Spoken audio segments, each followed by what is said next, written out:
Hello everyone. आज की इस वीडियो में हम जून 2020 का इकोनॉमिक्स का पेपर देखने वाले हैं, यूजीसी नेट जेआरएफ का। इस वीडियो में हम स्टार्टिंग के 30 क्वेश्चन सोल्व करेंगे और आने वाली दो वीडियोस में हम जो बाकी 70 क्वेश्चन है उनको देखेंगे। तो सबसे पहला क्वेश्चन देखते हैं। In the study of international economics we use the tools of micro, macro, neither और बोथ। तो इसका सही आंसर होगा बोथ। तो जो इंटरनेशनल इकोनॉमिक्स है इसमें हम मेजरली इंटरनेशनल ट्रेड पॉलिसीज देखते हैं, इंटरनेशनल ट्रेड थ्योरी देखते हैं और ये दोनों की दोनों माइक्रो इकोनॉमिक एस्पेक्ट्स का इस्तेमाल करते हैं। और जबकि इसमें हम balance of payment and adjustment of balance of payment देखते हैं जो कि मैक्रो इकोनॉमिक एस्पेक्ट का इस्तेमाल करती है। इसलिए इसका जो सही आंसर होगा वो होगा कि हम दोनों ही माइक्रो और मैक्रो इकोनॉमिक थ्योरीज का इस्तेमाल करते हैं। अब हम सेकंड क्वेश्चन देखते हैं जिसमें हमें मैचिंग करनी है। तो जो कार्ल मार्क्स थ्योरी थी इसमें 4 स्टेजेस होती हैं। बैकलेस थ्योरी ऑफ पॉपुलेशन इसमें 5 स्टेजेस होती हैं। Landry's theory of population growth 3 stages होती हैं। और सिडविक ऑप्टिमम पॉपुलेशन थ्योरी ये स्टैटिक इंटरप्रिटेशन है। तो जो लैंड्री की 3 स्टेजेस थी उसमें प्रिमिटिव रिजाइम, इंटरमीडिएट रिजाइम और मॉडर्न एपोक होता है। सीपी ब्लैकर में हमें high stationary stage, early expanding stage, late expanding stage, low stationary stage और डिमिनिशिंग स्टेज देखने को मिलती है। सिडविक ऑप्टिमम पॉपुलेशन की बात करता है कि ऑप्टिमम पॉपुलेशन क्या होगी, तो ये एक स्टैटिक इंटरप्रिटेशन है। कार्ल मार्क्स में हमें primitive communism, feudalism, capitalism and उसके बाद फोर्थ स्टेज में सोशलिज्म एंड कम्युनिज्म ये देखने को मिलता है। तो इन सब पर हमारे चैनल पे ऑलरेडी वीडियो है तो उसको देखा जा सकता है। अब हम नेक्स्ट क्वेश्चन देखते हैं जो कि असर्शन रीजनिंग का है। तो असर्शन है कि high power money is the source of all other forms of money that impact money supply. तो ये सही स्टेटमेंट है। और रीजन में है credit is created by commercial bank. तो ये भी सही स्टेटमेंट है, लेकिन रीजनिंग जो है सही नहीं है असर्शन की। तो ये दोनों सही हैं लेकिन reasoning is not correct explanation, तो इसका सही आंसर भी होगा। तो जो सेंट्रल बैंक होता है ये मेन सोर्स होता है मनी सप्लाई का। और मनी सप्लाई जो सेंट्रल बैंक करता है उसी को ही हाई पावर मनी कहा जाता है। और जो secondary major source of money supply है वो बैंकिंग सिस्टम होता है किसी भी कंट्री का। और बैंक जो मनी सप्लाई क्रिएट करता है वो बोरोइंग लैंडिंग प्रोसेस के थ्रू करता है। इसलिए जो मनी क्रिएट की जाती है कमर्शियल बैंक के द्वारा उसको क्रेडिट मनी कहा जाता है। तो जो M1 है जिसको मनी मेजर कहा जाता है वो होता है high power money plus credit money. अब हम नेक्स्ट क्वेश्चन देखते हैं जिसमें हमें चेक करना है कि which is valid objective function as a linear programming problem. तो जो लीनियर प्रोग्रामिंग प्रॉब्लम होगी उसमें हमें देखना है। तो इसमें क्योंकि एक्स स्क्वायर है तो ये लीनियर नहीं रहेगा। इसमें एक्स वाई टर्म है ये भी लीनियर नहीं रहेगा। इसमें अगेन एक्स स्क्वायर और वाई स्क्वायर है इस वजह से लीनियर नहीं होगा। इसमें ये लीनियर फंक्शन होगा तो इसका सही आंसर होगा ऑप्शन डी। अब हम नेक्स्ट क्वेश्चन देखते हैं। Transportation cost of trade affect. तो अगर ट्रांसपोर्टेशन कॉस्ट इंक्रीज या डिक्रीज होती है तो उससे ट्रेड पर क्या इफेक्ट होगा, तो पैटर्न ऑफ ट्रेड चेंज होगा। ये बिल्कुल सही स्टेटमेंट है। क्योंकि अगर कोई भी गुड है जिसका इंपोर्ट या एक्सपोर्ट किया जा रहा है और उसकी ट्रांसपोर्टेशन कॉस्ट अगर हम एज्यूम करते हैं कि इंक्रीज हो गई है तो जो गुड का प्राइस होगा वो इंक्रीज हो जाएगा और इस वजह से जो उसकी डिमांड होगी वो डिक्रीज हो जाएगी। तो जो पैटर्न ऑफ ट्रेड है उसको अफेक्ट करेगा ट्रांसपोर्टेशन कॉस्ट। और इसी तरीके से अगर ट्रांसपोर्टेशन कॉस्ट कम हो जाएगी तो जो गुड का प्राइस है वो कम हो जाएगा और अगेन उसकी जो डिमांड होगी गुड की वो इंक्रीज हो जाएगी। तो इसलिए पैटर्न ऑफ ट्रेड बिल्कुल अफेक्ट होगा ट्रांसपोर्टेशन कॉस्ट से। दूसरा boundaries between tradable and non tradable goods, ये भी इफेक्ट होगी। ये भी बिल्कुल सही स्टेटमेंट है। अगेन जो ट्रेडेबल गुड्स होंगे उन पर डायरेक्ट इम्पैक्ट पड़ेगा ट्रांसपोर्टेशन कॉस्ट का, तो ये उनकी बाउंड्रीज को बिल्कुल इफेक्ट करेगा। ग्लोबल सप्लाई चेन बिल्कुल इफेक्ट होगी क्योंकि अगेन ट्रांसपोर्टेशन कॉस्ट जो है ये गुड के कॉस्ट में इंक्लूड होगा और इस वजह से अगर किसी भी गुड का प्राइस इंक्रीज होता है तो उसकी सप्लाई इंक्रीज होती है। तो इसलिए ये ग्लोबल सप्लाई चेन को भी इफेक्ट करेगा। Boundaries of non tradable good, ये गलत स्टेटमेंट होगी क्योंकि नॉन ट्रेडेबल गुड में ट्रांसपोर्टेशन कॉस्ट इंक्लूड नहीं होगा तो वो उसके प्राइस पर इफेक्ट नहीं डालेगा। तो इस वजह से नॉन ट्रेडेबल गुड्स की बाउंड्रीज पे कोई इफेक्ट नहीं पड़ेगा। तो इस क्वेश्चन का सही आंसर होगा ऑप्शन बी। अब हम नेक्स्ट क्वेश्चन देखते हैं। तो जो प्रेजेंस है एसिमेट्रिक इंफॉर्मेशन की in the market cause which of the following. तो एसिमेट्रिक इंफॉर्मेशन होने की वजह से क्या क्या प्रॉब्लम देखने को मिलती है, तो एडवर्स सिलेक्शन की प्रॉब्लम बिल्कुल हमें देखने को मिलती है। Marginal benefit of an additional unit of resource diminishes with an increase number of unit of resources. तो ये एसिमेट्रिक इंफॉर्मेशन की वजह से नहीं होता, ये डिमिनिशिंग मार्जिनल यूटिलिटी है, तो इसका कोई लेना देना नहीं है एसिमेट्रिक से, तो ये स्टेटमेंट गलत होगी। एफिशिएंसी वेजेस पर भी वेजेस का भी कोई इफेक्ट नहीं होगा। प्रिंसिपल एजेंट प्रॉब्लम, हाँ ये एसिमेट्रिक इंफॉर्मेशन की वजह से होता है, तो इसका जो सही आंसर होगा वो होगा ए एंड डी। तो जो एसिमेट्रिक इंफॉर्मेशन होता है इसकी वजह से हमें तीन मेजर प्रॉब्लम देखने को मिलती हैं, एडवर्स सिलेक्शन, मोरल हैजार्ड और प्रिंसिपल एजेंट प्रॉब्लम। तो इन पर भी वीडियोस जो है चैनल पर मौजूद है, इनको देखा जा सकता है। अब हम नेक्स्ट क्वेश्चन देखते हैं। For the production function Q equals to A L alpha K beta the coefficient A shows marginal efficiency. तो ये बिल्कुल सही स्टेटमेंट है।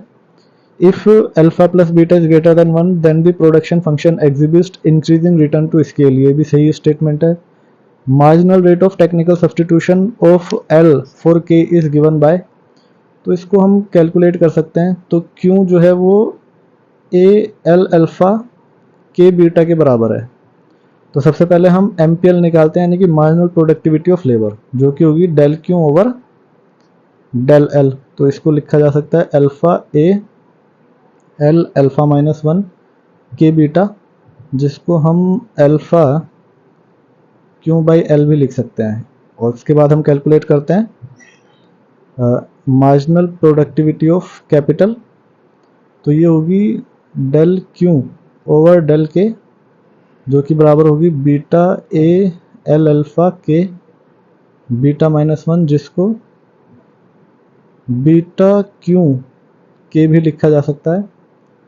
और जब हम कैलकुलेट करते हैं marginal rate of technical substitution labour by capital, तो वो होगा M P L over M P K. तो ये बराबर होगा alpha Q upon L upon beta Q over K. तो ये होगा अल्फा के ओवर बीटा एल। लेकिन ये उल्टा दे रखा है, तो ये स्टेटमेंट गलत हो जाएगी। Marginal product of capital is given by, तो अभी हमने क्योंकि कैलकुलेट किया था मार्जिनल प्रोडक्ट ऑफ कैपिटल, ये बी क्यू ओवर के होगी, तो ये स्टेटमेंट सही हो जाएगी। तो इसका जो सही आंसर होगा वो होगा ए बी एंड डी, तो बी इसका सही ऑप्शन होगा। अब हम नेक्स्ट क्वेश्चन देखते हैं जिसमें हमें मैचिंग करनी है। तो critical minimum theory, new classical growth theory, demographic transition theory, age of high mass consumption. तो जो सीपी ब्लैकर थ्योरी होती है डेमोग्राफिक ट्रांजिशन थ्योरी है, हमने देखा था। एज ऑफ मास कंजम्पशन हमें रोस्टो की थ्योरी में देखने को मिलता है। सोलो हमारा न्यू क्लासिकल ग्रोथ मॉडल है, और क्रिटिकल मिनिमम एफर्ट थ्योरी है लेबिस्टिन की है। अब हम नेक्स्ट क्वेश्चन देखते हैं। The best system of taxation from the economic point of view is that which has the best और the least bad economic effect. तो ये स्टेटमेंट ह्यूज डेल्टन की थी। अब हम नेक्स्ट क्वेश्चन देखते हैं। Labour force participation rate is given by. तो लेबर फोर्स पार्टिसिपेशन होता है labour force upon working population into 100। लेकिन क्योंकि वर्किंग पॉपुलेशन यहाँ पर नहीं दिया हुआ है, तो एडल्ट पॉपुलेशन को हम कंसीडर कर सकते हैं। तो इसका सही आंसर होगा labour force upon adult population into 100। अब नेक्स्ट क्वेश्चन देखते हैं। The solution of the following game. Okay, तो ये हमारे पास गेम है जहाँ पर दो प्लेयर हैं। प्लेयर ए के पास तीन स्ट्रेटजीज हैं, A1 A2 A3। इसी तरीके से प्लेयर बी के पास भी तीन स्ट्रेटजीज हैं, B1 B2 B3, और हमें वैल्यू ऑफ गेम पता करना है। तो इसके लिए हम मिन मैक्स निकालते हैं। तो सबसे पहले हम मिनिमम लेते हैं रो का। तो जो मिनिमम होगा रो का वो होगा, फर्स्ट रो का मिनिमम होगा 2, सेकेंड रो का मिनिमम होगा -5, थर्ड रो का मिनिमम होगा -2, और हम कॉलम्स का मैक्सिमम लेते हैं। तो फर्स्ट कॉलम का मैक्सिमम होगा अगेन 2, सेकंड कॉलम का मैक्सिमम होगा 6, और थर्ड कॉलम का मैक्सिमम होगा 2। और जहां पर मिन मैक्स इक्वल होगा उसको जो है सही आंसर जो है माना जाता है। तो जो मिनिमम है इसका मैक्सिमम होगा 2, और जो मैक्सिमम है उसका मिनिमम होगा 2। तो जो सैडल पॉइंट होगा इस गेम का वो होगा 2, और ये हमें मिल रहा है A1 B3 पर, A1 B1 पर और A3 B1 पर। तो इस क्वेश्चन का सही ऑप्शन होगा बी ऑप्शन। अब हम नेक्स्ट क्वेश्चन देखते हैं। Endogenous growth theory suggest investment in human capital, innovation and knowledge lead to economic growth. ये बिल्कुल सही स्टेटमेंट है। Investment in human capital, innovation and knowledge reduces the diminishing returns on investment. तो ये भी बिल्कुल सही स्टेटमेंट। तो इसका सही आंसर होगा बोथ स्टेटमेंट्स आर करेक्ट। अब हम नेक्स्ट क्वेश्चन देखते हैं। Which of the following equation represent national income identity. तो ये होता है C प्लस आई प्लस जी प्लस एक्स माइनस एम। तो सही आंसर होगा C ओनली। नेक्स्ट हमें मैचिंग करनी है। तो absolute advantage theory, factor proportion theory, offer curve, opportunity cost. तो फैक्टर प्रोपोर्शन थ्योरी ये हेक्सर-ओलिन थ्योरी है। एब्सोल्यूट एडवांटेज थ्योरी ये एडम स्मिथ की थी। अपॉर्चुनिटी कॉस्ट ये हेबलर के द्वारा दी गई है और ऑफर कर्व मार्शल का है। अब हम नेक्स्ट क्वेश्चन देखते हैं।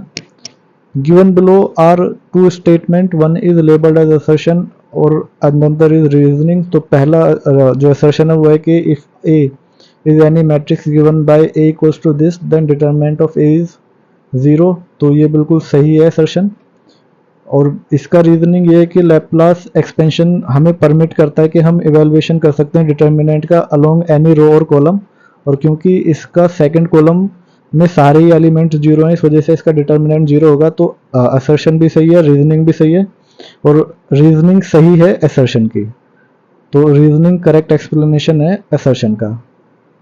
अब नेक्स्ट क्वेश्चन देखते हैं। According to traditional new classical theory, output growth results from increase in labour quantity and quality. ये बिल्कुल सही स्टेटमेंट है। इंक्रीज इन कैपिटल, अगेन ये भी सही स्टेटमेंट है। इंक्रीज इन एक्सपोर्ट्स, तो इसके बारे में ये स्टेटमेंट गलत हो जाएगी। इम्प्रूवमेंट इन टेक्नोलॉजी, ये भी सही स्टेटमेंट है। तो सही आंसर होगा इसका ए, बी एंड डी। अब हम नेक्स्ट क्वेश्चन देखते हैं जिसमें हमें अगेन मैचिंग करनी है। जो लीनियर फंक्शन क्या होगा। तो लीनियर फंक्शन हमारा फोर्थ फंक्शन लीनियर फंक्शन है। क्वाड्रेटिक फंक्शन ये हमारा फर्स्ट फंक्शन होगा। एक्सपोनेंशियल फंक्शन ये हमारा थर्ड फंक्शन होगा। पावर फंक्शन देन ये सेकंड फंक्शन होगा। अब हम नेक्स्ट क्वेश्चन देखते हैं। Which of the following statement is wrong. तो 67% of Indian agriculture are marginal land holders with less than 1 hectares. तो ये सही स्टेटमेंट है। 10% of agriculture rest have 10 hectares और मोर। तो ये गलत स्टेटमेंट है क्योंकि सिर्फ less than 1% agriculturist have 10 hectares और मोर लैंड। तो ये 10% नहीं, 1% से भी कम होता है। तो ये गलत स्टेटमेंट होगी। Rural sector labour is the principal source of income. तो ये भी स्टेटमेंट सही है। Due to high growth of population average size of land holding is small, ये भी सही है। तो हमें क्योंकि गलत स्टेटमेंट चाहिए थी तो इसका करेक्ट आंसर होगा option B. Cross elasticity of demand for metro ride is 0.8, total ridership per day is 1.5 lakh. Price of bus rides rise by 5%. The change in total metro rides will be. तो जो cross elasticity दे रखी है वो 0.8 दी हुई है। Demand for labour for metro है 1.5 lakh per day, और change in price of buses ride जो है वो 5% का हुआ है। तो जो क्रॉस प्राइस इलास्टिसिटी का फॉर्मूला होता है वो होता है cross price elasticity equals percentage change in demand of metro upon percentage change in price of bus. तो ये हो जाएगा 0.8 equals to percentage change in demand of metro upon 5, जिसे हम सोल्व करेंगे तो percentage change in demand for metro आएगी 4%। अब डिमांड फॉर मेट्रो जो थी वो 1.5 लाख थी, तो जो चेंज हुआ है वो 4% ऑफ 1.5 लाख होगा, जो कि आएगा 6000। तो इसका सही आंसर होगा 6000। अब हम नेक्स्ट क्वेश्चन देखते हैं। For any two equally likely exhaustive and independent event. तो इक्वली लाइकली है, इसका मतलब जो प्रोबेबिलिटी है ए के होने की वो बराबर है जो कि प्रोबेबिलिटी होगी बी के होने की, और probability of A intersection B जो होगा वो 0 होगा। और हमसे पूछा गया है probability of A times B, तो ये होता है probability of A into probability of B. और क्योंकि ये एग्जॉस्टिव इवेंट है तो ये इनका जो सम होगा प्रोबेबिलिटी का 1 होगा, इस वजह से जो दोनों की प्रोबेबिलिटी होगी 0.5 के इक्वल होगी। तो जो प्रोबेबिलिटी होगी ए बी की वो होगी 0.5 इंटू 0.5 जो कि होगी 0.25। तो इसका जो सही आंसर होगा वो होगा ऑप्शन बी। अब हम नेक्स्ट क्वेश्चन देखते हैं। Which one of the following price index number satisfy factor reversal test. तो इसका जो सही आंसर होगा वो होगा फिशर्स प्राइस इंडेक्स। तो इस पर भी वीडियो अवेलेबल है चैनल पर। तो जो फिशर इंडेक्स होता है ये टाइम रिवर्सल और फैक्टर रिवर्सल दोनों ही कंडीशन को सेटिस्फाई करता है। तो इस वजह से जो प्राइस फैक्टर रिवर्सल टेस्ट है ये सेटिस्फाई किया जाएगा फिशर प्राइस इंडेक्स के द्वारा। अब हम नेक्स्ट क्वेश्चन देखते हैं जो कि मैच द फॉलोइंग है। तो जो चैम्बरलिन मॉडल होता है वो स्मॉल ग्रुप मॉडल है, स्वीजी किंग्ड डिमांड मॉडल है, स्टैकलबर्ड रिएक्शन कर्व की बात करता है और फैलनर ने प्राइस लीडरशिप मॉडल दिया था। तो जो चैम्बरलिन मॉडल है वो स्मॉल ग्रुप मॉडल से एसोसिएटेड है, स्वीजी किंग डिमांड कर्व से एसोसिएटेड है, स्टैकलबर्ड रिएक्शन कर्व की बात करता है और फैलनर ने प्राइस लीडरशिप मॉडल दिया था। अब हम नेक्स्ट क्वेश्चन देखते हैं कि the number of district initially selected from state under the intensive area development programme 1960। तो ये 7 डिस्ट्रिक्ट फ्रॉम 7 स्टेट ली गई थी। तो सही आंसर जो होगा वो ऑप्शन डी होगा। Given below are 2 statements.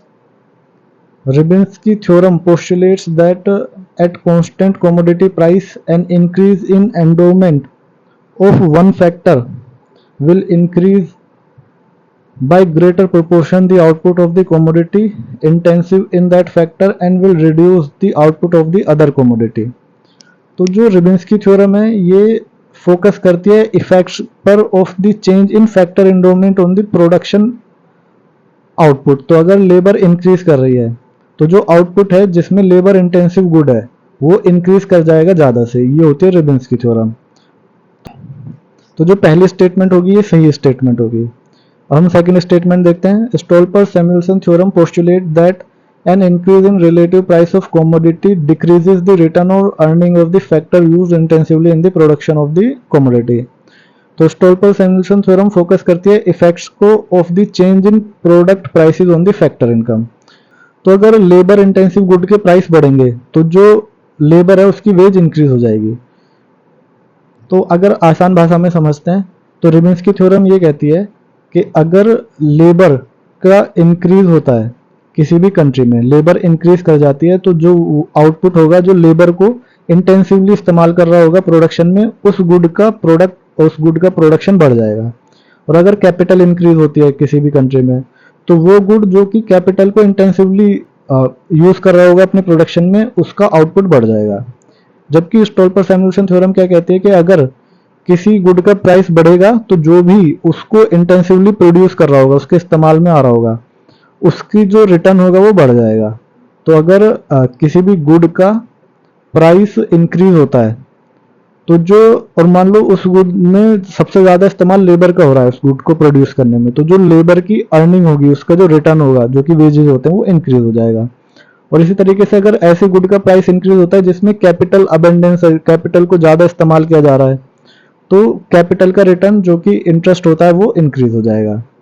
लेकिन यहाँ पर इस स्टेटमेंट में इन्होंने डिक्रीज शब्द का इस्तेमाल किया कि डिक्रीज कर देगा रिटर्न्स को और दी अर्निंग ऑफ द फैक्टर्स, इस वजह से ये स्टेटमेंट गलत हो जाएगी। तो फर्स्ट स्टेटमेंट करेक्ट है लेकिन सेकंड स्टेटमेंट फॉल्स होगी। अब हम नेक्स्ट क्वेश्चन देखते हैं। Market failure is caused due to the presence of poverty. नहीं, ये मार्केट फेलियर नहीं करेगा। एक्सटर्नैलिटीज बिल्कुल मार्केट फेलियर कर सकता है। Market power, private good. तो इसका जो सही आंसर होगा वो होगा एक्सटर्नैलिटीज। अब हम नेक्स्ट क्वेश्चन देखते हैं।